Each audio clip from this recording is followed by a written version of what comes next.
después Vitaly se queda con nosotros o lo liberamos. No, estoy con ustedes, está bien. Ajá, Ah, bueno, Después perfecto. después de bienvenida sí puede liberar, pero voy a ver también presentación. Perfecto. Es Ah, interesante. ok. Perfecto. Estamos en vivo. Muchas gracias, Vitaly. Ya estamos en vivo. Muy Sí. bien. A ver. Estamos en vivo. Aún no estamos en vivo. Ahora sí. Perfecto. Muy buenas tardes a todos. Un gusto estar aquí nuevamente en este ciclo que abrimos sobre temáticas históricas y para reflexionar también y conmemorar una fecha muy dolorosa en la historia de la humanidad. Por lo cual tenemos el día de hoy a Vitaly. Vitaly es el encargado de negocios de la misión diplomática de Ucrania en Chile y nos acompaña el día de hoy porque el tema que vamos a conversar es acerca del Holodomor, que es el genocidio sobre el pueblo ucraniano en el año 1932-1933 en ese territorio. Entonces es una época muy dolorosa y que también en Chile nosotros tenemos que recordar y entender sobre la historia y cómo no volver a repetir estas catástrofes y grandes tragedias. Nos acompaña también Javier Silva, conocido de la Fundación, por lo tanto, Vitaly, te dejamos unas pequeñas palabras que puedas dar respecto a esta temática. Y muchas gracias también por aceptar la invitación. Muchas gracias, Andrés. Muchas gracias, Javier. Para mí es un gran honor estar presente aquí para participar, dar palabras de bienvenida y conversar un poco de la tragedia, una de las tragedias más grandes del pueblo ucraniano. Entonces hay que mencionar que cada año, el cuarto sábado de noviembre, se conmemora la terrible tragedia del pueblo ucraniano, Holodomor o hambruna artificial, que como mencionaron, tuvo lugar en mi país en el año 1932-33. También es importante destacar que históricamente Ucrania fue considerada a nivel mundial como granero de Europa y nadie podría imaginar que en este país en el siglo en historia moderna en los años 30 las personas van a morir de hambre.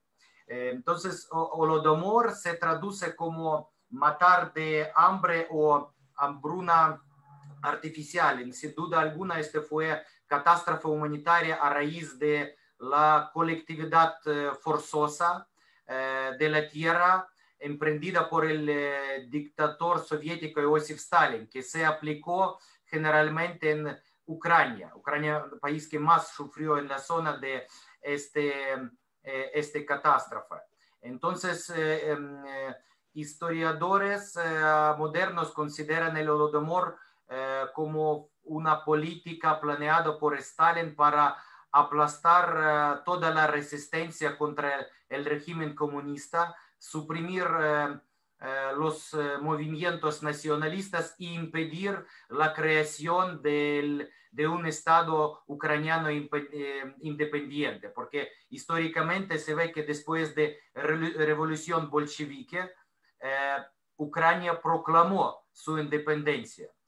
Entonces, además de realizar expropiaciones masivas de cosechas y reducir las cuotas de comida, Stalin sembró un terror en Ucrania y envió un enorme ejército para confiscar, expropiar todos los productos agrícolas y comestibles de millones de personas. Entonces las personas no tenían nadie para sembrar. Entonces, según estadísticas oficiales basadas en el censo y archivos secretos desclasificados tras la caída de la Unión Soviética, solamente en Ucrania murieron 7 millones de personas como consecuencias de esta hambruna artificial.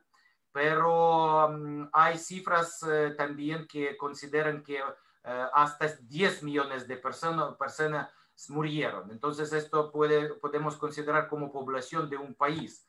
Es una tragedia enorme. Entonces en el año 2006 el Parlamento ucraniano aprobó una ley que reconoce este hecho como genocidio del pueblo ucraniano. Entonces, diciendo que dirigentes del régimen comunista soviético que causaron, porque hay documentos que, por ejemplo, firmas que de Stalin, de Kaganovich, de Molotov, de jefatura del Partido Comunista de aquel entonces, que firmaron las órdenes confiscar todos los productos para la siembra. Entonces, es obvio fue que sin estos productos las personas fueron condenados a morir de hambre. Entonces llegaron soldados a aldeas y hasta levantaron los niños y buscaron algunos depósitos de trigo en las cunas. Esto fue terrible, tragedia muy terrible. Entonces hasta mi familia sufrió consecuencias de este Holodomor. Yo tengo un bisabuelo o bisabuela que murieron niños durante esta terrible tragedia, aunque ellos procedieron de unas familias trabajadoras, familias que tenían plantas, fábricas y que tenían que dieron trabajo para la gente. Entonces, muy importante también destacar, y yo quisiera especialmente agradecer a Cancillería, al gobierno de Chile, por el apoyo, porque hace 2 años en la ONU, Ucrania presentó una resolución por tema de Holodomor. Y el gobierno de Chile no solamente apoyó esta resolución, sino se convirtió como coautor de esta resolución de Holodomor, de esta tragedia terrible. Porque en todo el mundo sabemos tema holocausto, hablan de holocausto, es muy importante, pero recién después de caída de Unión Soviética empezaron a hablar de Holodomor. Y voy a decir más, que primeros que hablaron de Holodomor no fueron desde Ucrania, porque este tema fue tabú. Este tema fue prohibido, censurado por régimen, por el Partido Comunista, porque dijeron, versión oficial, ellos niegan esta situación, que dicen que de hambre murieron aquel entonces en diferentes países, pero cifras dicen que 7 millones y confiscaron la tierra, y país que tenía fama de granero de Europa, que suministraba granero a toda la Europa históricamente, y ahora tenemos cosecha más de 52 millones de toneladas solamente de trigo, hablando de trigo, y país puede tanta gente morir de hambre. No tiene la lógica y no tiene la explicación. Entonces es muy importante recordar, como usted dijeron, como Andrés, para no repetir en el futuro. Y yo agradezco sinceramente y de corazón el interés de Ciudadano Austral para conversar este tema, porque es tema, claro que ahora es el tiempo de COVID impide hacer algunas conferencias presenciales, pero como mencioné, el próximo sábado, este sábado que vino, cada ucraniano en Ucrania, en el exterior, encendió su vela para recordar esta terrible tragedia, y nosotros, claro que juntamos con todas medidas de prevención, juntamos algunos representantes de colectividad ucraniana para conmemorar en una iglesia y rezar por las personas que murieron durante dictadura estalinista y durante esta terrible tragedia de 1932-33. Por eso, muchas gracias por posibilidad de estar presente aquí, decir estas palabras de corazón, porque es muy importante, repito, para mi país. Y gracias por el interés, y doy la bienvenida a todos los expositores, a Javier, a Andrés, para difundir este tema. Muchas gracias por tus palabras, Vitali. Creo que este es un hecho de la historia que ha sido poco conocido o fue conocido muy tardíamente. Agradecer las palabras también y recordarle a todos los que ven este programa que la colectividad ucraniana, en este caso la misión diplomática de Ucrania en Chile, todos los años ha venido realizando actividades también para conmemorar esta terrible tragedia que fue perpetrada políticamente en forma intencional contra el pueblo ucraniano y que precisamente poco material en español también hemos tenido últimamente para poder leer, estudiar y entender un poco más de estas ideologías totalitarias que lo que hacen es aniquilar la dignidad del individuo. Y en esto, Javier, te quería, bueno, a conversar un poco. Hace un tiempo atrás estaba leyendo este texto, que es Memoria Histórica y la comunidad, perdón, la identidad comunista, que lo adquirí en Tallinn, en Estonia, y uno de los ensayos de María Maxo, que es de la Universidad de Tartu, dice que una de las características del comunismo es hacer una homogeneidad de la visión sobre la historia pasada. ¿Qué opinión te tiene esto respecto a estas ideologías totalitarias que tienden a uniformizar, a estatizar la propiedad privada y que terminan aniquilando la dignidad, la propiedad privada y toda situación de bienestar que puede tener el individuo? Bueno, primero agradecer también a Vitali por las palabras y también comentar que en YouTube, cuando busquen, también van a encontrar ahí que esta es la segunda vez que hablamos de este tema. La vez pasada lo hicimos con el investigador Guillermo Cedrés, que lo centramos particularmente en el tema de su libro, que es Cartas de Kharkov. Este libro, no sé si se puede leer bien por ahí. Y tomando tu pregunta, que da cuenta de este comunismo que busca homogeneizar, que busca cambiar la historia finalmente. Yo creo que no tan solo pasa, ni tan solo pasó en el siglo XX. Yo creo que una de las grandes advertencias que tenemos hoy día en el siglo XXI también van de la mano de aquello, como decías tú, para no repetir el pasado, van de la mano con lo que está pasando súper cerca, Chile, y un poquito más lejos, si quieren, Venezuela, pero no es muy lejano aquello. Es decir, cuando el régimen comunista se toma la historia y cuando el régimen comunista empieza a dar vuelta a la historia y empieza a ocultártela y empieza a generar, como decía Vitali ahí, cuando se hablaba de esto, en realidad era prohibido en la Ucrania. Y el régimen comunista, a partir de, comillas, fake news, empezó a controlar también Occidente. O sea, yo siempre publico en redes sociales que soy suscriptor del New York Times porque cuesta $2 al mes y en realidad puedo leer todos los artículos, pero el New York Times fue un instrumento de propaganda soviética comunista, particularmente con la hambruna ucraniana. El corresponsal en Moscú, Duranty, lo dice, y uno con $2, uno puede pagar con sus $2, hacerse suscriptor del New York Times y puede ir a los diarios de la época, en 1933, 1932, y puede ver cómo le mentían a Occidente, cómo se generaba todo un aparato, el comunismo genera todo un aparato y busca aliados, y un aliado tan capitalista como el New York Times para llevar las mentiras a la gente. Entonces, cuando nosotros empezamos a ver la historia, claramente yo te digo, oye, el New York Times, no, un diario serio, bueno, será demócrata, lo que tú quieras, pero un diario que en realidad tiene corresponsal en todo el mundo, y voy a ver sus documentos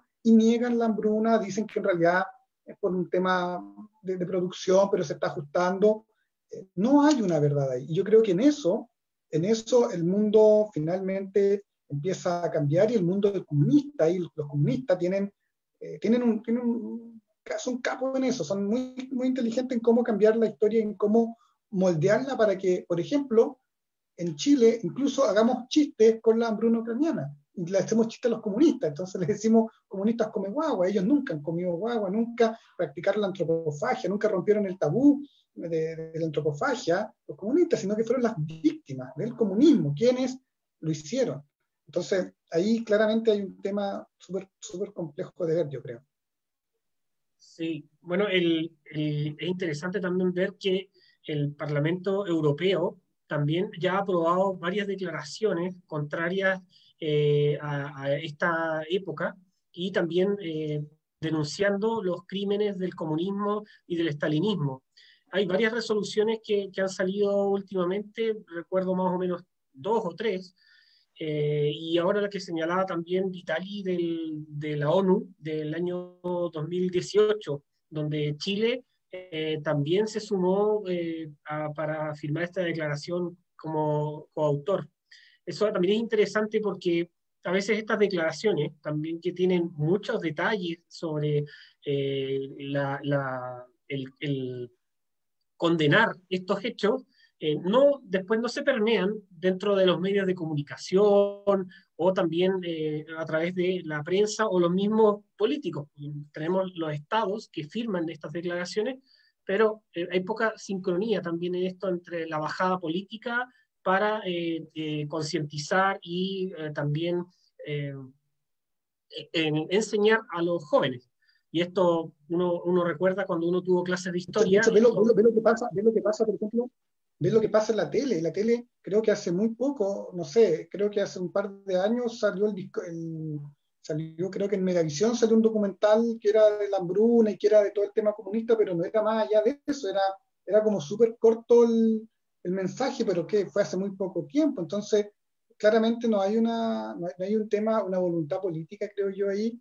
Yo creo que el comunismo todavía está presente, lo dice Mauricio Rojas, se reviste el comunismo de otros ropajes para darnos cuenta de situaciones que quieren ocultar ellos. O sea, hoy día saquemos el pizarrón a Camila Vallejo, hablemos de historia de verdad, hablemos de historia con Gabriel Salazar, hablemos de historia de esto, hagamos un debate. Me gustaría ver un debate comunista o sobre estos temas con Víctor Farías, por ejemplo, por un lado, con Gabriel Salazar por el otro, y veamos cómo van, cómo o con Eduardo Artés. O con Eduardo Artés, que es otro ex candidato presidencial estalinista, el declarado estalinista. Y los medios de prensa, en este caso los periodistas, tampoco interpelan en base a sus concepciones de la historia. Y eso es bien interesante porque pasan después desapercibidos en tanto a que tienen una visión totalitaria y están ahí presentes. En cualquier momento con vías a saltar la democracia liberal.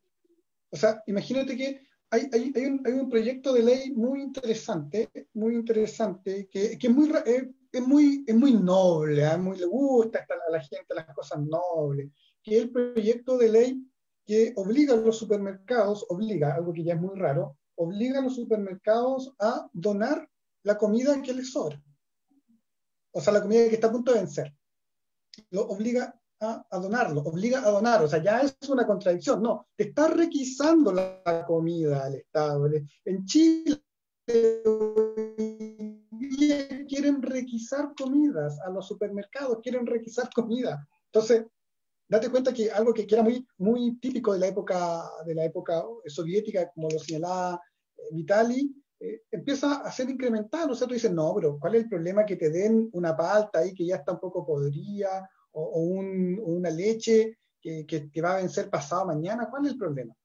Pero ¿cuál es el problema entre requisar eso o obligar a donar, como dicen ellos, como dicen ustedes, obligar a donar con requisar comida? ¿Cuál es la diferencia entre que te lo requisen cuando faltan 2 días para vencer, cuando falta un mes para que venza, para que faltan 2 meses? Es decir, las ideas estalinistas, las ideas que van hacia quitar la propiedad privada, hoy día las tenemos ahí dando vueltas, y con la comida, por ejemplo.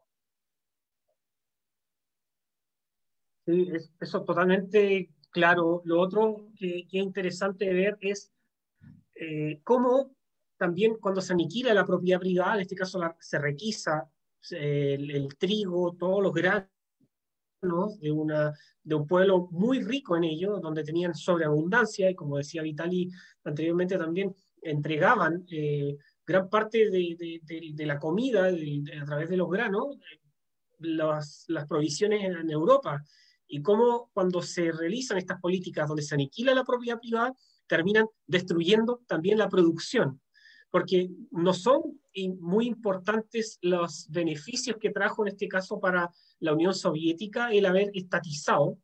Lo que sí fue un arma política, y aquí yo soy un fiel creyente de que el comunismo soviético utilizó el hambre como una herramienta, un arma política para silenciar también cualquier sublevación del pueblo ucraniano que ya venía con la creación de su estatalidad y todos los temas anteriores. Tengo aquí anotado que el 22 de enero de 1933 se firmó este decreto para que empiecen a entregar los granos las personas. Ahí tú te das cuenta que, bueno, el hambre lo dice Lenin también, por usar el terror, tenemos que aterrorizar a la gente para poder controlarla de alguna forma. Lenin es un Maquiavelo llevado al extremo, Maquiavelo era un teórico que escribía y anda tú, si tú quieres le haces caso, no le haces caso con lo que decía, pero Lenin te lo hace práctico y te lo lleva a la práctica más encima después Stalin. Entonces, claramente ahí el hambre como herramienta que, ojo, es lo que está pasando en Venezuela, ojo, o sea, no estamos tan lejos, o sea, uno puede decir, no, mira, fue el siglo XX, habían otras condiciones, no, está pasando acá, está pasando ahora. Y respecto al tema que tú señalas, el artículo, mira, yo tengo este librito bien subrayadito, ahí, multicolor, que se llama Hambruna Roja, lo promocionamos, lo compramos, apenas salió en español en España, lo mandamos a comprar por Busca Libre, aquí en Chile sale mucho más barato, en Busca Libre sale un poquito más caro, y que cuenta el relato a partir de Anne Applebaum, una historiadora fantástica, que cuenta el relato justamente de que parte con esos decretos y que empieza a contar la historia de cómo va la guerra de Stalin contra Ucrania, es decir, y empieza a teorizar que claramente hay genocidio y hay unas teorías también del derecho internacional, cuándo vamos a entender que es genocidio y cuándo no, y que empiezan a haber órdenes o sea, ya están las órdenes de requisa, y empiezan a haber órdenes particularmente con el pueblo ucraniano, porque el pueblo ucraniano, tal como lo señalaba Vitaly, bueno, lo entiende, obviamente el ucraniano lo puede explicar mucho mejor, pero la nacionalidad ucraniana claramente se diferencia de muchas otras nacionalidades, quizás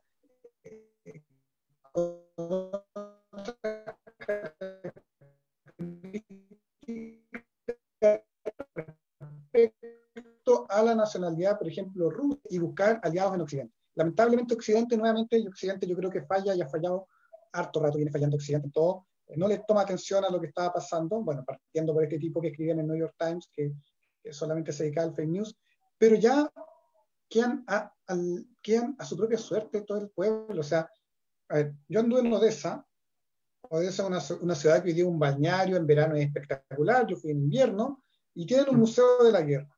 Y en el museo de la guerra tienen, aprovechando ahora que ahora podemos viajar a Ucrania, no le pregunté a Italia, pero me parece que sí podemos viajar a Ucrania.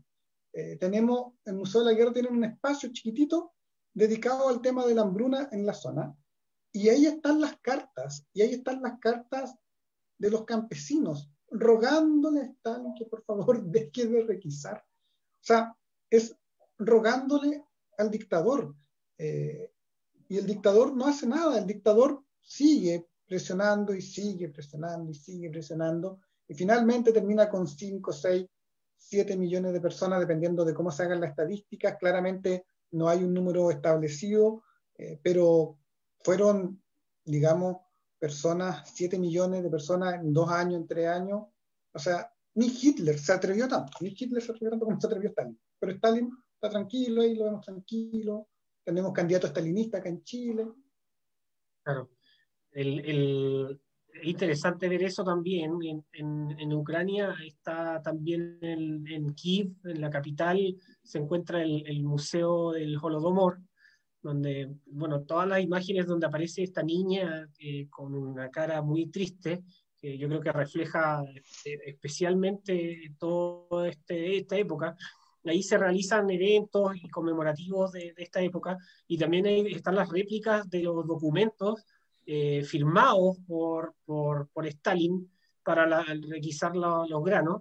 Hay mucho material, hay poco material en inglés allá, está prácticamente todo en ucraniano. No sé si estoy al aire porque yo no me alcanzo a ver el peso. Esa es una de las fotos más características que hay del Holodomor.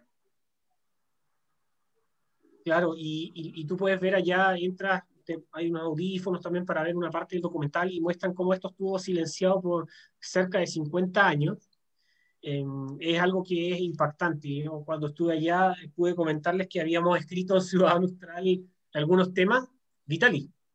Sí. Sí, yo quisiera añadir una réplica que, por ejemplo, durante la hambruna se hablar de colectivización. Entonces, colectivización, las provincias fueron divididas por kolkhoz. Kolkhoz es una colectividad, entonces descomisaron o nacionalizaron todo, casas, plantas, tierra a la gente que la tenía y la gente tenía que trabajar gratis para el Estado. Entonces, la persona, por ejemplo, cada persona tenía su tierra prestado, pero tenía como 3 veces a semana trabajar gratis para el Estado. Pero aquí aparece también una cosa muy interesante como ley de 3 espiguillas.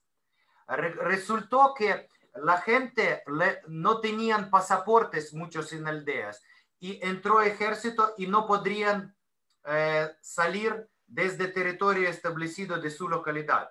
Entonces, de salir a otra localidad, lo podrían fusilar. Otra situación, por ejemplo, después de cosecha, porque algo cosecharon estos comarcas colectivas, ¿sí? Para el Estado. Fue prohibido levantar después de la cosecha algunas espiguillas o algún trigo se cae en el suelo. Entonces, por levantar desde el suelo 3 espiguillas que podrían malograrse con el tiempo, la pena fue de muerte, la pena fue fusilamiento. Y es entonces de un parte la gente fue, es una cosa bastante política, no tenemos solamente Holodomor, vamos a decir política de Stalin, sino tema de deportación. Por ejemplo, si en algún lugar, famosa situación con tátaros de Crimea, es territorio ahora temporalmente territorio ucraniano, temporalmente ocupada por Rusia.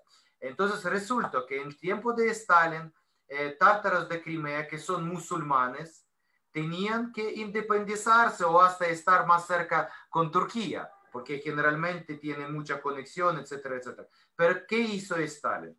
Él mandó tropas, para las personas dieron 3 horas para juntar sus cosas necesarias y con trenes lo mandó a Siberia y desde Siberia mandó gente a misma Crimea o por ejemplo al territorio ucraniano.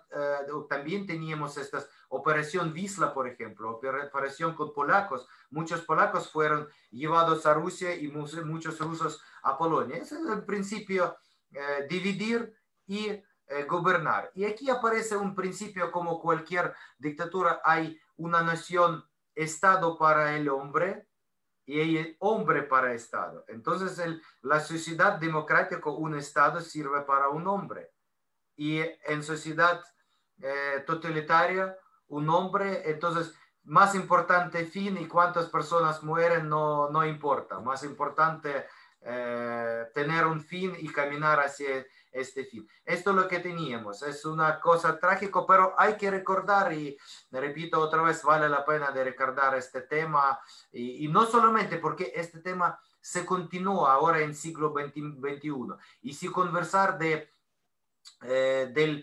factor, por ejemplo, de comunismo en Chile, comunismo de Unión Soviética o comunismo en tiempo de Stalin, son cosas totalmente diferentes, absolutamente diferentes y son cosas bastante difíciles de explicar. ¿Cómo se puede por una idea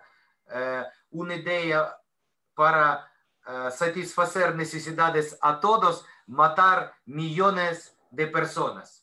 Es una cosa absurda. Y matar campesinos, no personas ricas, ellos descomisaron, confiscaron todo, encarcelaron, fusilados, pero sufrió la gente pobre, la gente que vive de la tierra, etc. Ellos murieron millones. No voy a decir sobre casos de canibalismo, sobre animales, etcétera, etcétera. Y más importante, invierno. En el caso de tener la temporada de verano, la gente podría comer árboles, etcétera, etcétera, pero en el caso, o hojas de árboles, pero más importante fue invierno de 32, 33, porque invierno tenemos en Ucrania, temperaturas son 20 o 30 bajo cero, y encontrar algo para comer Si una persona no tiene trigo, encontrar una es imposible. Es la situación. Entonces, es una condena a millones de personas, condena a muerte. Así es. Absolutamente.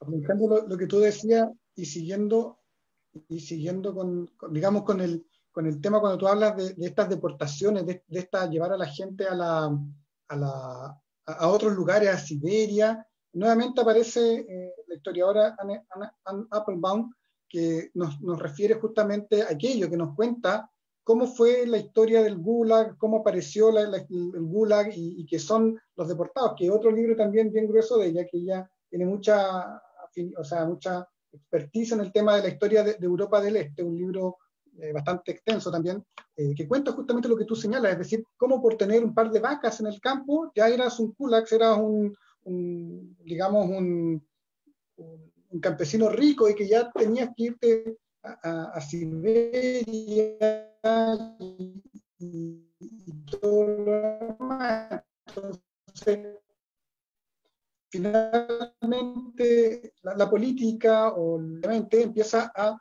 hacer una maquinaria de muerte, es una máquina de muerte dispuesta a pasar por encima de todo y a pasar con todo y sobre todos, y que originalmente se enarbola con principios justos, el gobierno por el pueblo, y podemos irnos a la Revolución Francesa si queremos, de ver cuáles eran los principios clave que quieren tomar los socialistas o los comunistas, pero finalmente la única forma de poder hacer ese ideal es con la violencia, con la fuerza.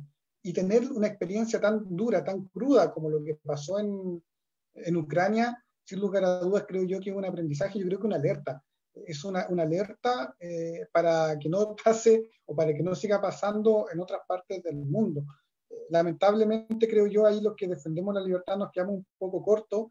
Quizás nos quedamos cortos porque no leemos en ucraniano o nos quedamos cortos porque quizás todavía nos estamos preguntando cómo debemos hacer para hacer la economía más eficiente y todo lo demás, pero no nos centramos a hablar sobre la dignidad humana, no nos sentamos a hablar como lo que señalabas tú, de decir que el Estado está al servicio de la persona humana y no la persona al servicio del Estado. Y hacer esa diferenciación es fundamental, algo que puede ser muy de perogrullo, quizás que uno dice, no, si el Estado está al servicio de la persona humana y como dirá nuestra Constitución, para generar el conjunto de condiciones para la máxima realización personal, claramente viene a ponerle un coto, una piedra de tope al avance estatal, que sin lugar a dudas, ustedes los ucranianos tienen una tremenda y triste experiencia al respecto. Entonces, yo creo que ahí hay un tema bien importante. Ahora, por otro lado, lo bueno, o sea, no sé si lo bueno, pero al menos ahora se abre, ahora Ucrania, un país abierto al mundo, ha tenido varios movimientos y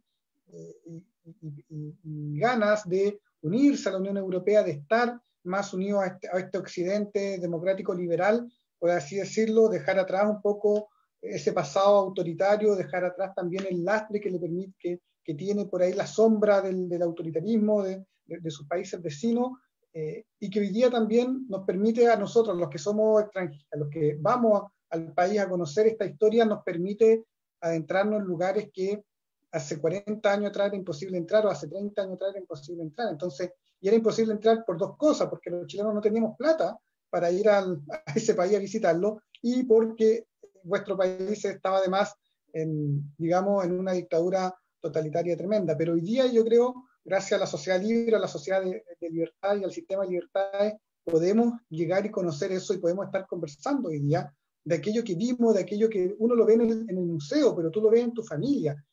Yo vi en el museo las cartas, uno escucha los testimonios, pero otra cosa distinta es vivirlo. Pero al menos eso es un buen avance, creo yo, hoy día como alerta, y en eso también voy comentando al respecto que han tocado el tema. Me gustaría hablar de Cosecha Amarga, el 2017, que es una película canadiense, de Mr. Jones, del año pasado, una coproducción ucraniano-polaco-inglesa que también se refieren al tema.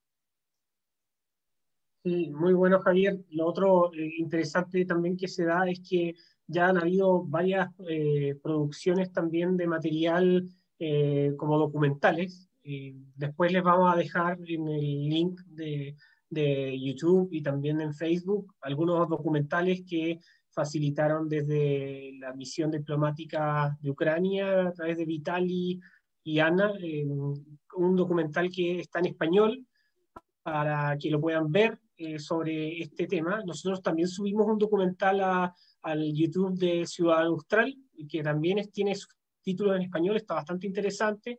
Ese documental fue estrenado por la misión diplomática ucraniana en Chile el año pasado o antepasado, no recuerdo muy bien. Así que también pueden verlo, esos documentales ahí tienen para este fin de semana o el día martes, feriado. Y que ojo, que nosotros lo pusimos en el canal 3 Telesur de Castro, que se ve desde Concepción hasta Aysén. Sí, eso, y yo por otro lado también el libro que mostraste de Guillermo Cedres, que ahí ya también se relatan todas estas solicitudes a Italia respecto de estas tragedias que estaban viviendo en ese tiempo y que estas cartas fueron escondidas y silenciadas por mucho tiempo. Cuando fui al museo en Kiev, ahí me regalaron esta revista que está muy buena y aquí se resume también gran parte con fotografías y también con cálculos de lo que ocurrió en esa época. Bueno, no se alcanza a ver muy bien, pero es muy interesante porque ya hay escritos importantes como el que dices tú, el de La hambruna roja de Annie Applebaum, que es un libro bastante extenso y que también ya lo pueden comprar en las librerías antárticas para ir enterándose más de esta temática. Yo diría que hace 5, 10 años atrás era prácticamente desconocido esto. Nosotros en la educación temprana, en la secundaria o la primaria, estos temas no los vemos. En general siempre vemos la historia de Occidente, los grandes imperios, y luego saltamos a la historia de nuestro país, que tenemos una historia muy reciente como república.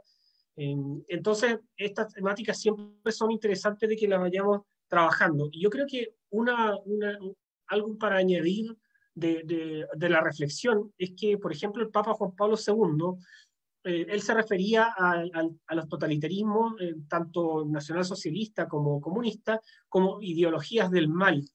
Y en esta visión, podríamos decir, cristiana de la vida, nos dice que el mal solo es posible vencerlo con el bien. Pero si no se clasifica a una ideología totalitaria que aniquila la dignidad del ser humano como el mal, no se puede vencer con el bien. Entonces eso también es importante tener como reflexión de esta tragedia. Y además también contarles que, ahí te voy a dar el pase Vitali, que ya hay monumentos en Paraguay, hay placas conmemorativas en Brasil, en Canadá la colectividad ucraniana es muy fuerte. Hace un tiempo atrás me comuniqué con una autora de un libro del Holodomor en Ucrania y que está viviendo en Canadá, que es una académica, y así están produciéndose nuevos materiales interesantes sobre este tema. Vitali. Sí, yo quisiera agregar, tú mencionaste el tema de religión, el tema de Juan Pablo, sus dichos, pero ¿qué lema tenía el Partido Comunista Soviética referente a Iglesia? Ellos dijeron que religión es un opio para el pueblo y religión fue prohibida. Entonces, en Ucrania, por ejemplo, después de la revolución bolchevique,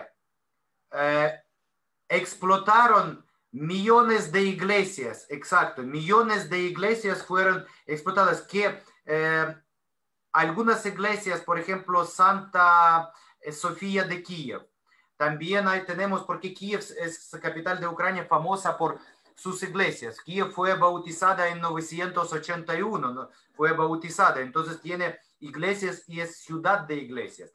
Durante la dictadura, aquí sí, aquí se puede ver una campana que destruyeron, es campana de Mikhailovsky, sí, es de Mikhailovsky, iglesia de Mijaila, que está cerca de Kensiria. Entonces, a mí personalmente, a mí me bautizaron clandestino. ¿Por qué? Al visitar, habían unas misas, por ejemplo, en Pascua, en el Año Nuevo, pero siempre al entrar a la iglesia estuvieron presentes policía o representantes de servicios secretos y verificaron los documentos a las personas que entraron a la iglesia.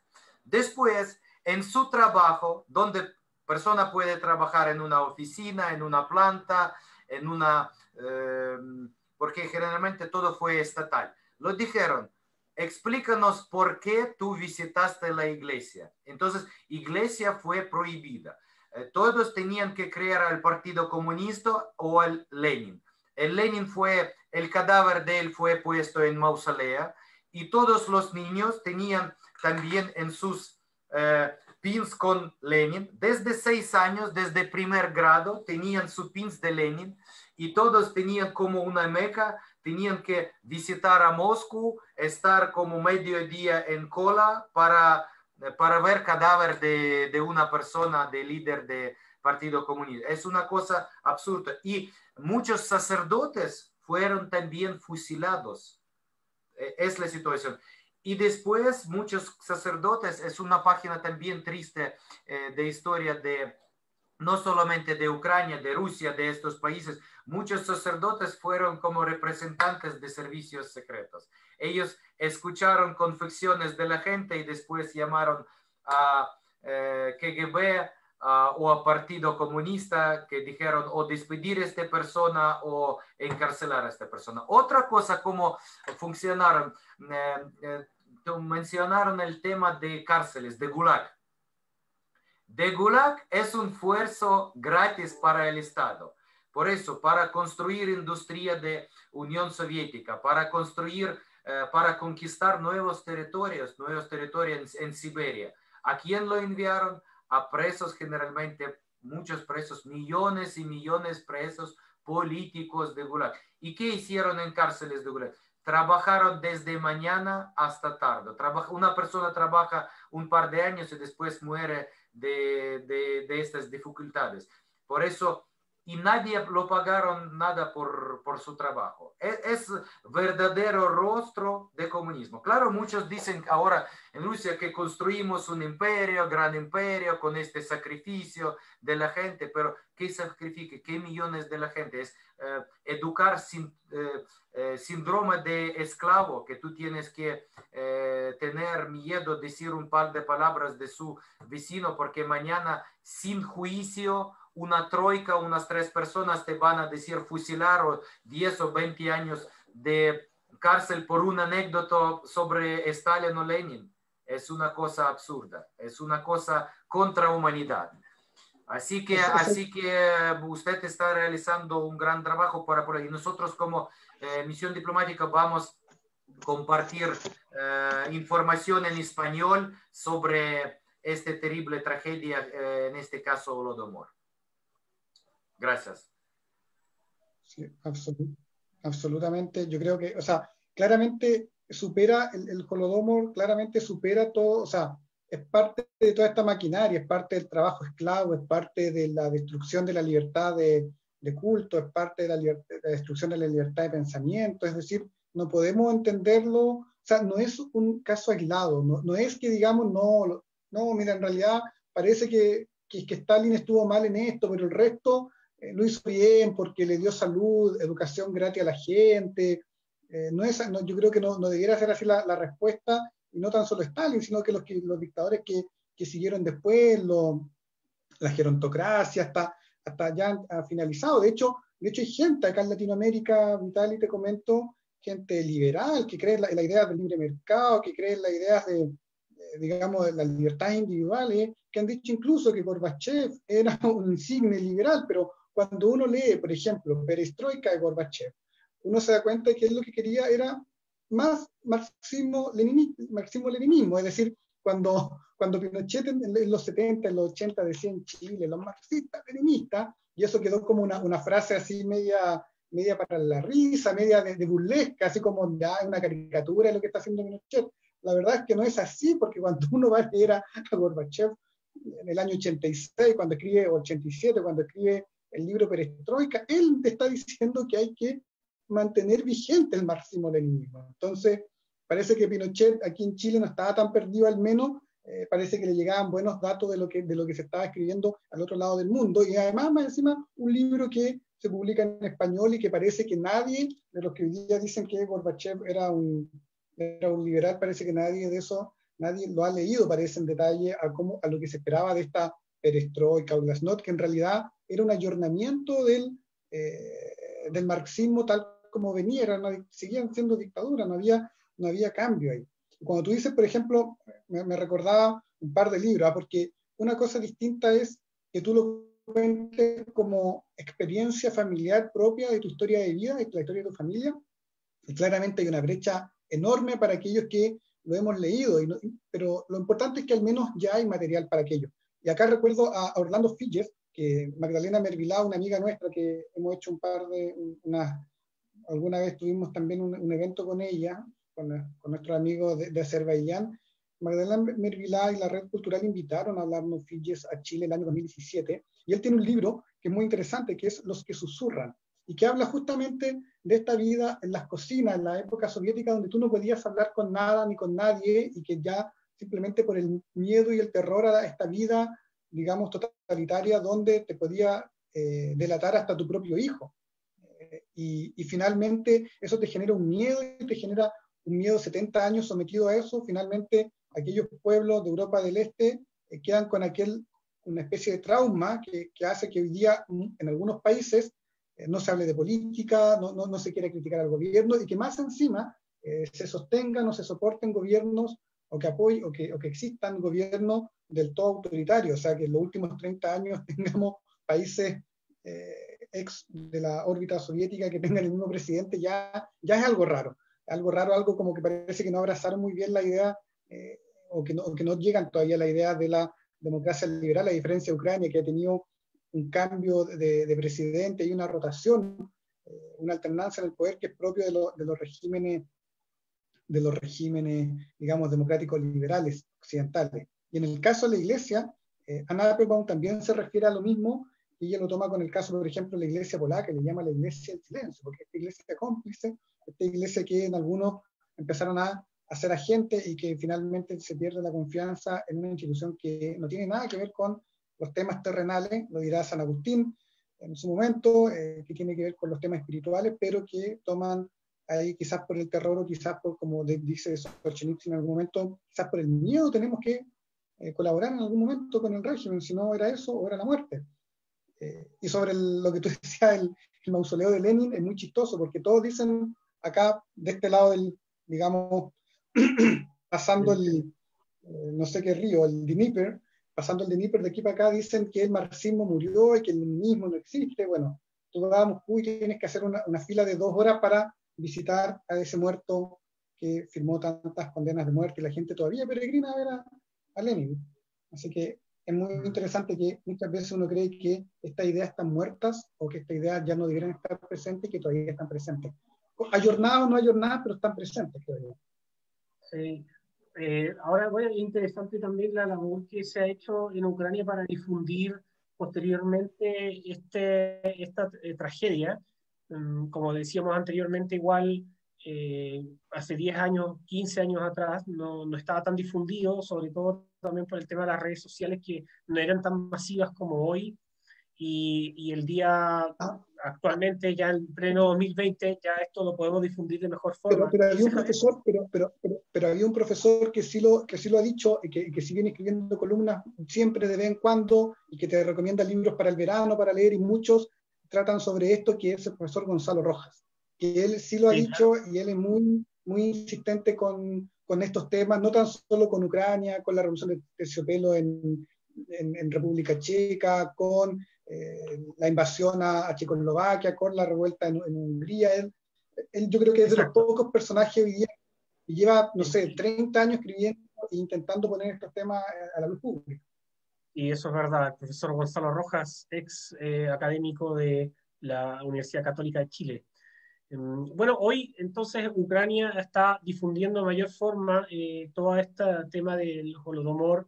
Vitaly, si nos puedes comentar un poco también de la labor de esta nueva Ucrania que se ha ido reconfigurando, renaciendo y ahora también mejorando a medida que pasa el tiempo, porque haber tenido tantas décadas de un totalitarismo que llevó a que el país tenga retrasos en su economía, en su sistema político. Hoy ya vemos una Ucrania invitando a la gente a visitar, más sencillo. Bueno, ahora estamos con el tema del COVID, pero que ahora difunde su historia, difunde también sus grandes atractivos turísticos, su geografía. ¿Cómo ves tú el Ucrania de hoy, Vitaly, con ese Ucrania que tuviste al nacer y que también tuviste que vivir en la clandestinidad con algunos de estos hechos como el religioso? Muchas gracias por esta pregunta. Sí, hay que mencionar que Ucrania tiene historia milenaria y tiene, por ejemplo, ciudad de Kiev tiene más de 1500 años, y, que es capital de Ucrania. Y en todo el mundo fue conocida, por ejemplo, Ucrania como Rus de Kiev. Vamos a decir, y si hablar geopolíticamente, estos territorios siempre tenían más influencia europea. Entonces, por ejemplo, siempre teníamos Moscú, fue formado en 1400, ya más tarde, mucho más tarde, pero con el tiempo se apoderó más provincias, y ahora tenemos lo siguiente, que como Rusia está luchando con muchos países por herencia bizantina, pero no solamente herencia bizantina, sino herencia de Rus de Kiev. Porque si ver mapas antiguos, mapas, por ejemplo, franceses, siempre aparecieron estado como Moscovia, y solamente con Pedro I apareció el nombre Rus de Kiev. Entonces, no Rus de Kiev, apareció de Rusia. Entonces ellos plasmaron esta herencia de Rus de Kiev, que actualmente Kiev, capital de Ucrania, para tener un soporte de gran país. Por ejemplo, Ucrania fue en el tiempo medieval, tenía fama como teníamos un rey, un gobernante que lo dijeron suegro de Europa. Por ejemplo, reina Ana de Francia tenía origen ucraniano, también una reina de Inglaterra, etcétera, etcétera. Entonces, la verdad que nuestra historia repita. Ucrania siempre está poseyendo tierras fértiles, tierras negras, siempre tiene riquezas tantas naturales, porque muchos países están luchando por el país. De un lado Rusia, de otro lado fue Rech Pospolita, de otro lado Imperio Otomano, y siempre todos lucharon por Ucrania. En varias ocasiones Ucrania recibió su independencia, pero últimamente nosotros convertimos en independientes en 1991, después de caída de Unión Soviética. ¿Qué tenemos ahora? Ahora tenemos nuestro problema más importante es agresión rusa contra Ucrania, contra su integridad y soberanía del Estado. Y en este concepto coincidimos muy bien con el principio número 1 de la política exterior de Chile. Y agradecemos al gobierno de Chile por su apoyo firme y constante de integridad territorial y soberanía del Estado. No se puede en siglo XXI que un país ocupa territorio de otro país. Entonces tenemos un territorio temporalmente ocupado que hacemos todo posible e imposible para desocuparlo en el futuro, y tenemos no es conflicto, una guerra en Donbass, en Donetsk, en Lugansk, como semiproclamadas repúblicas, República Popular de Donetsk y de Lugansk, que apoyados por Rusia están luchando en nuestro territorio, están conquistando nuestros territorios. Entonces, en este aspecto, muchos recursos de Ucrania están designados para contener agresión rusa. Tenemos mecanismo muy eficaz para contener esta agresión como sanciones. toda Europa y muchos países del mundo están aprobando sanciones contra el agresor. Y también Ucrania demostró muy bien por este tiempo su capacidad de su ejército para proteger su territorio. Ya tenemos como nuestro ejército tiene mucha experiencia de combate, poseemos muchas tecnologías modernas, entonces sí o sí protegemos nuestro territorio. Entonces, pero muy importante y más importante, diciendo que luchando contra herencia de Unión Soviética, con herencia de imperio que está ahora redirigida a través de Rusia, de nuestro vecino. Contra pueblo ruso no tenemos ninguna, lo respetamos, pero porque después de ocupación de Crimea, muchos mis amigos rusos me llamaron y dijeron, Vitaly, disculpa que mi país ocupó parte de tu país. Es una cosa que está totalmente contra el derecho internacional, contra la lógica, pero existe, es una guerra híbrida que está ahora procediendo poco a poco, paso a paso, empezando con pasaporte, después con hombres verdes que entran algunos soldados, y están trabajando con población local, hacen con ametralladora un referéndum para después proclamar pseudo repúblicas que nadie lo reconoce. Entonces, esto no solamente ocurre en Ucrania, esto ocurrió en Transnistria, con Georgia también, guerra de Georgia, ahora Ucrania, en Siria. Entonces, claro que tenemos un vecino que es un jugador muy potente a nivel global y está utilizando fuerza militar en su política exterior. Entonces, es un desafío número uno de Ucrania. Pero estamos trabajando con este desafío. Hay grupo de Minsk y Ucrania, hay OSCE, y Ucrania está negociando también con intermediación de Alemania, nos ayuda, de Francia, de otros países, del grupo de Normandía, con también participación de Rusia, para hacer un intercambio de prisioneros y terminar esta guerra. Un logro muy importante que tenemos ya varios meses, tenemos oficialmente el como cese de fuego. Entonces tenemos que los partes comprometieron no abrir fuego. Hay algunas provocaciones, pero tenemos menos cantidades de muertes, porque a partir de 2014 hasta el día de hoy tenemos más de 15.000 personas muertas en esta guerra de Donbass, ahora en siglo XXI. Entonces, ¿qué tenemos que hacer en este aspecto? Tenemos que mostrar resultados, tenemos que hacer reformas constructivas, reformas estructurales, tenemos que hacer economía a trabajar para mostrar a la misma gente que vive en Rusia, que vive en Crimea ocupada, que vive en Donetsk y Lugansk, niveles de protección de derechos humanos, niveles económicos, educación, etcétera, etcétera. Por eso nuestro desafío es ahora de desarrollar economía. Por ejemplo, hemos realizado muchas reformas estructurales para atraer inversionistas. Ucrania está se pasando mucho en lucha contra corrupción. Ahora hay también política muy activa en lucha de corrupción. También hablando de nuestra misión de Cancillería, en marco de Cancillería tenemos un consejo de exportadores e importadores. Entonces, trabajamos para lograr encontrar nuevas posibilidades de atraer inversiones, aumentar exportaciones e importaciones. Claro que el problema también muy grande es tema de COVID para todo el mundo. Y yo pienso sin duda alguna que diplomacia de todo el mundo ahora va a enfocarse en tema económico y comercial. Entonces vamos a ver economización de diplomacia.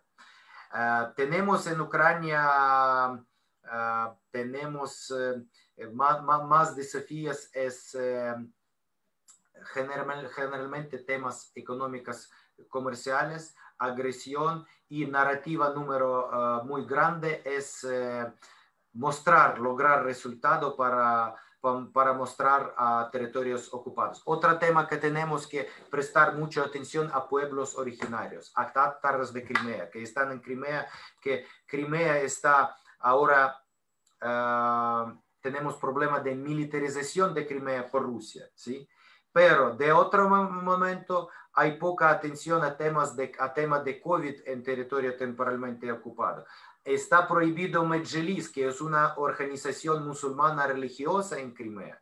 Entonces, hay informe de alta comisaria de la ONU solicitando a Rusia que una misión de monitoreo de la ONU entre a territorio de Crimea para monitorear la situación con derechos humanos.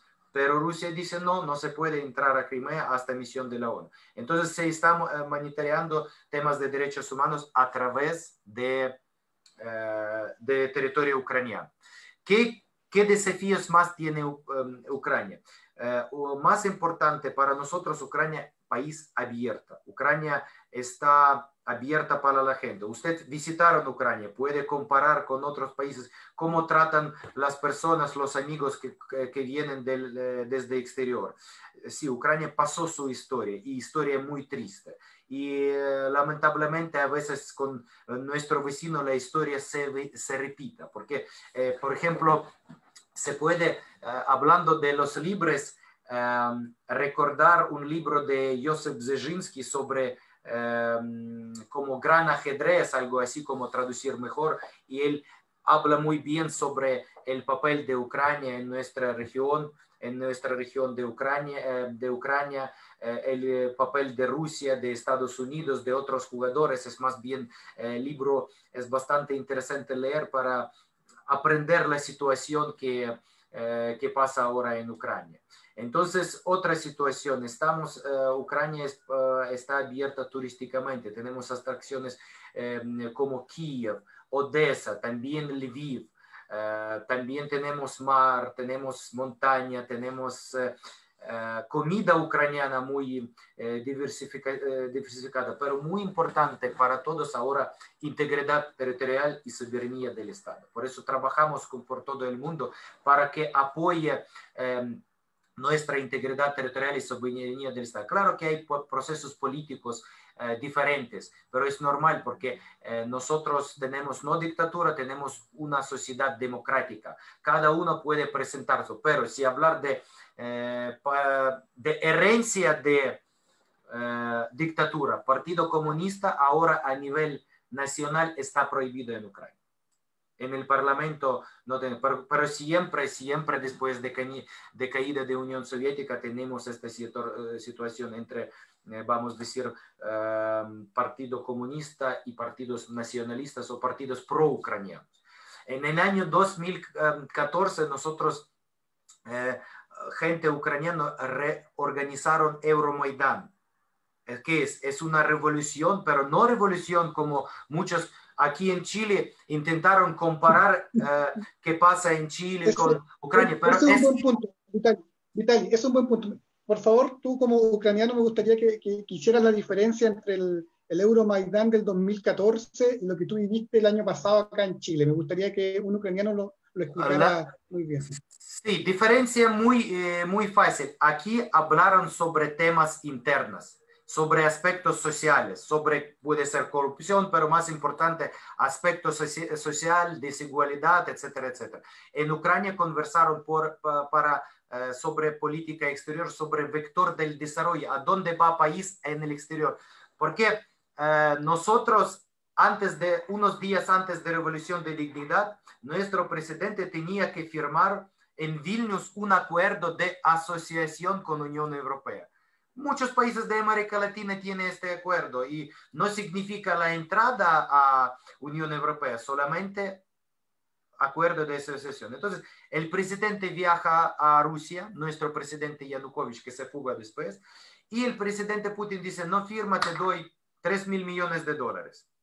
Y él oficialmente dice es como una ayuda de un país a otro país, pero hay que evaluar, no firma, porque aquí se trata de política. Entonces, unos días antes de la firma, el presidente dice, no vamos a firmar el documento porque no estamos preparados, pero si un presidente dice esto, hay que preparar la sociedad para estas fases. No se puede 3 días antes en Europa todo. Firmamos y en Constitución está escrito que nuestra meta es integridad a Unión Europea. Esto no dice que nosotros estamos algo contra Rusia, sí, buenas relaciones, porque Ucrania en política exterior aquel entonces tenía diferentes vectores, desarrollar relaciones con Europa y desarrollar relaciones con Rusia, con Estados Unidos, con Canadá, con América Latina también, con África, con Asia, con Asia Pacífico, con muchos países del mundo. Entonces, de diferentes vectores. Y resulta que presidente dice que no vamos a firmar y salen a protestar estudiantes. Pero aparece que la situación siguiente, aparece Berkut. Berkut es como un servicio especial que lo deprime muy seriamente, con sangre, con muchas situaciones. Y aquí ya empiezan a protestar las personas, los padres, personas adultas. Y empieza, pero lema número 1, seguir constitución y firmar un acuerdo de asociación con la Unión Europea. Y esto podría continuarse mucho tiempo, pero aparecieron francotiradores del lado de allá y mataron a 100 personas, 100 protestantes, es como Centena Celeste se llama. Y aquí nuestro presidente se fuga a Rusia. También como presidente de un país se puede fugar a otro país. Tú tienes que, te eligieron, tú tienes que proteger tu pueblo, solo con una ametralladora, pero tú tienes que proteger tu pueblo. Y decir que, entonces ocurre, él se escapa a Rusia, es como parte de un plan. Y Rusia en este entonces entra sus tropas a Crimea. Entrada, Estado quedó, es una operación muy bien pensada, porque el Estado descapitado, él como mayor mando militar se fue a país agresor, entra ejército de este país y nadie puede tomar la decisión para responder. Aquí muchos dicen, ¿por qué habían bases militares en Europa? ¿Por qué no lucharon? Pero ¿cómo van a luchar sin orden? Si un soldado va a luchar sin orden, no importa. El soldado tiene que cumplir orden de su vamos a decir, de su presidente o de sus, vamos a decir, de sus jefes. Y resulta que con el tiempo pasan unos días cuando junta parlamento y dice, no está presidente, tenemos que hacer algo, tenemos que tomar decisión, proteger territorio. Entonces ocurre que el ejército, o más bien la gente, como dicen, hombres verdes. Hombres verdes es hombres camuflados con armas rusas, pero sin señales que es ejército ruso, pero con armamento ruso. Entra y envían armamento a otros territorios, pero aquí aparece resistencia de ya muchas provincias. Esto porque el plan fue dividir Ucrania por el río Dnieper. Hay un consejero de Putin que se escapó a Estados Unidos y él dice que el plan tiene su nombre, fue dividir Ucrania por el río de Dnieper. Un parte se queda para Rusia y otra parte puede quedarse o entrar a Unión Europea, etcétera, etcétera. Pero misma en Kharkiv, misma gente que vivía en Kharkiv, donaron dinero. Muchos voluntarios entraron al ejército para proteger sus regiones y sus provincias. Esto fue una cosa que no contaron, vamos a decir, en Rusia cuando tomaron la decisión de ocupar estos territorios. Y ocurrió lo siguiente, que resistencia en Kharkiv, en Odessa, en otros, lograron proteger su territorio contra, vamos a decir, invasión. Esta situación, esta mayor diferencia y otra situación que ocurrió en Ucrania. Durante los protestas ni había ni un saqueo. Las joyerías trabajaron también muy importante porque había aquí, yo vi protestas pacíficos, es normal, es derecho de la gente salir, protestar, de estudiantes aquí en marzo. Mucha gente protestaron como pacíficamente, su derecho, pero en Ucrania, en calle Krishati, calle central, habían hasta algunas, sí, hasta piso, sacaron pedazos de piso, mucho fuego fue, pero cerraron tiendas de relojes, tiendas de joyería y no los robarían tiendas. Hasta mismos protestantes tenían su orden y vigilaron para que no roben, para que después no dijeran que ellos son criminales. Esto fue la situación. Son procesos históricos, pero totalmente diferentes. Aquí motores son internos. Aquí motores más bien esta diferencia, gente quiere más acceso a educación, ¿cómo se llama? A medicina, otros aspectos, corregir, pero en Ucrania gente reclamaron, claro que hablaron de corrupción, pero reclamaron eurointegración, por eso se llama Euromaidan. En Bielorrusia, ¿qué pasa ahora? En Bielorrusia pasa ahora también, pero no se dice contra dictadura, contra falsificaciones de elecciones, pero no se dicen que ellos quieren ir o contra Rusia o contra Europa. Ellos están protestando contra falsificaciones de los resultados de elecciones. Es la situación, la diferencia. Eso es lo que dice así que para usted ya tiene experiencia de visitar a Ucrania. Ucrania es país grande, es país abierto. Eso te quería comentar como algunas cosas que llaman la atención cuando uno visita Ucrania. De partida tú comentas ahí las 15.000 víctimas que ha tenido la guerra del último tiempo de la ocupación en algunos territorios, y es impactante entrar a iglesias donde están los memoriales de aquellos soldados. Me tocó estar en las tres ciudades principales que tú contaste, que son como las más turísticas, las que uno va, que es Lviv, Odessa y Kiev. En las iglesias están las fotos de aquellos soldados que cayeron. Y en Kiev, cerca del Museo del Holodomor, que es le contamos a la gente que una estatua, o sea, un monumento alto, grande, una especie de vela, intenta imitar un poco de vela. Si uno camina un poco más, llega a este contraste ucraniano, porque está la madre patria con este escudo y la hoz y el martillo protegiendo a la ciudad o apuntando a Moscú. Entiendo, ahí hay como un juego que ahora intentan ahí como usar los ucranianos para decir que está haciendo esa madre patria, pero debajo está el Museo de la Guerra. No apuntando, cuando lo construyeron no fue como propósito apuntar a Moscú, es ya claro. Modernas, vamos a decir, sí, modernas. Sí, por eso te digo, ahora los ucranianos como que intentan resignificar el escudo y la madre patria. Está el Museo de la Guerra, donde en el primer piso está dedicado justamente a la guerra moderna, digamos, del 2014 hacia acá, y que también es impactante. Impacta particularmente para uno que viene de un país que hasta el 18 de octubre no estaba, o venía de un país más o menos pacífico. Entonces, eso quizás a ojos de chileno puede impactar.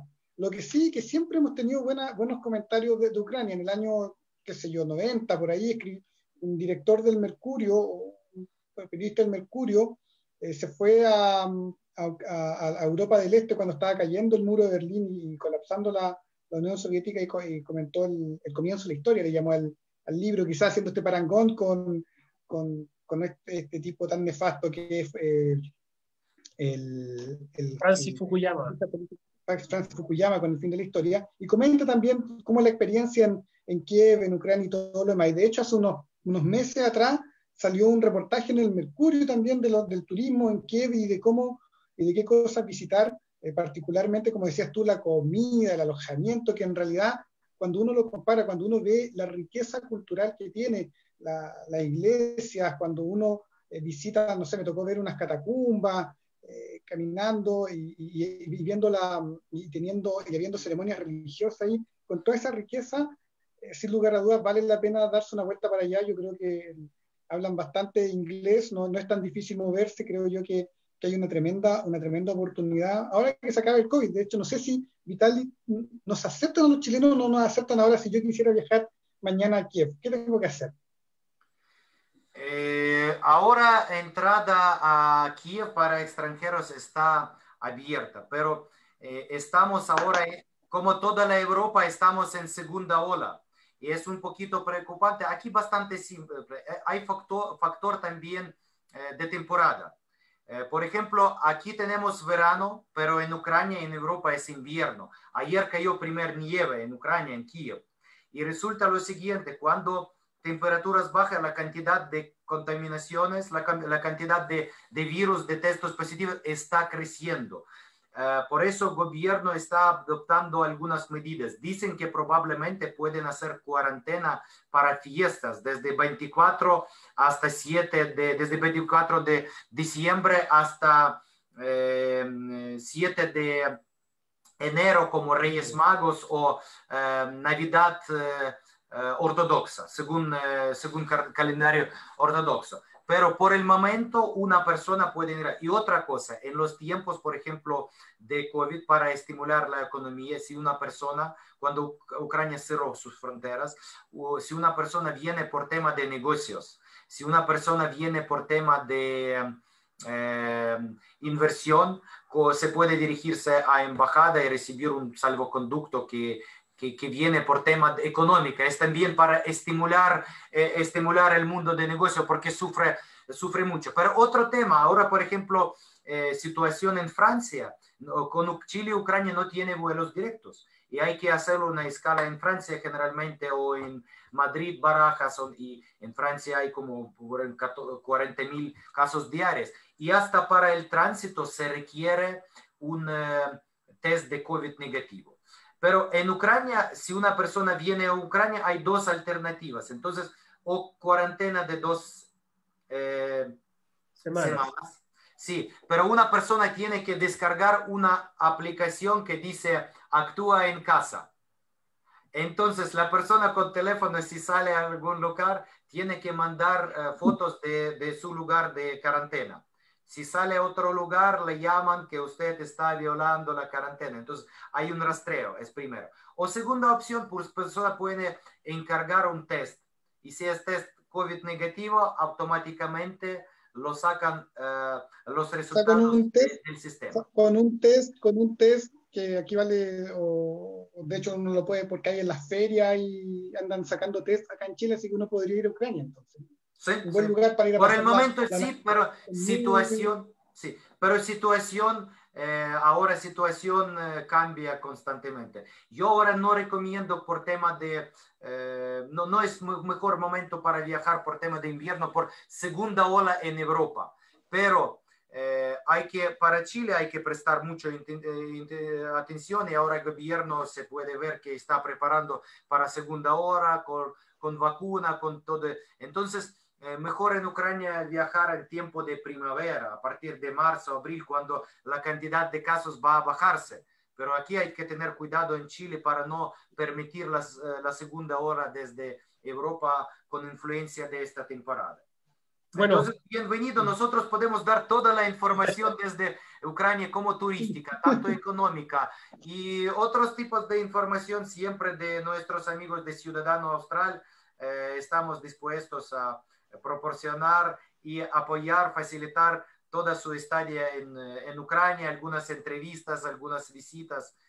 Puede contar con nuestro apoyo. Bueno, hace poco, muchas gracias Vitaly, hace poco estuvimos comentando en un programa en la televisión ucraniana acerca del proceso histórico de las reformas económicas de los años 70 en Chile, el año 75, así que también agradecemos Vitaly todos los espacios que se han ido brindando y nosotros aquí siempre vamos a estar disponibles para seguir comentando y recordando esta fecha, los noviembres de cada año. Para recordarles también a todos los que nos ven, esto va a estar disponible en nuestro canal de YouTube. Posteriormente van a estar algunos links de documentales del Holodomor y agradecer nuevamente, Vitaly, por tu gran amabilidad, siempre la gran disposición para colaborar con nosotros y así también nosotros difundir esta tragedia para no repetirlo en la historia y también todos se puedan ilustrar de lo que ocurrió. Y también a Javier, que estuvimos conversando, ya estaremos conversando nuevamente sobre otras temáticas, y para ir cerrando... Vamos con los museos. ¿Vamos con los museos la próxima? ¿Vamos a hablar de museos? Vamos a ir con los museos de la libertad y los museos del genocidio que hemos podido visitar en Estonia, en Lituania, en distintos países de la órbita de Europa del Este. Y también, para ir cerrando, la idea de que también los procesos históricos que vive cada país son sus procesos históricos, no son replicables uno de otro, eso es una realidad, y así como nos dice Vitaly que el Euromaidán es completamente distinto al proceso de insurrección que vivimos en Chile y también de las manifestaciones de octubre, es muy importante también no hacer estas similitudes, estas comparaciones forzosas de dos procesos que son totalmente diferentes, geopolíticamente distintos, de razones sociales y políticas diferentes. Así que agradecerte, Vitaly, en esta oportunidad. Javier, para el cierre final. Nada, muchas gracias, Vitaly, también. Y nada, siempre se aprende mucho sobre estos temas, particularmente cuando uno lo estudia, los lee, pero la experiencia tuya, Vitaly, de tu familia, la historia familiar, de lo que te tocó vivir, absolutamente enriquece el conocimiento y claramente da muchas más ganas de ir a visitar aquellos lugares que no alcanza a visitar, porque siempre el tiempo es escaso cuando uno viaja. Muchas gracias, estimado Andrés. Muchas gracias, estimado Javier. Muchas gracias. Sí, gracias. Bien. Hasta luego. Chao.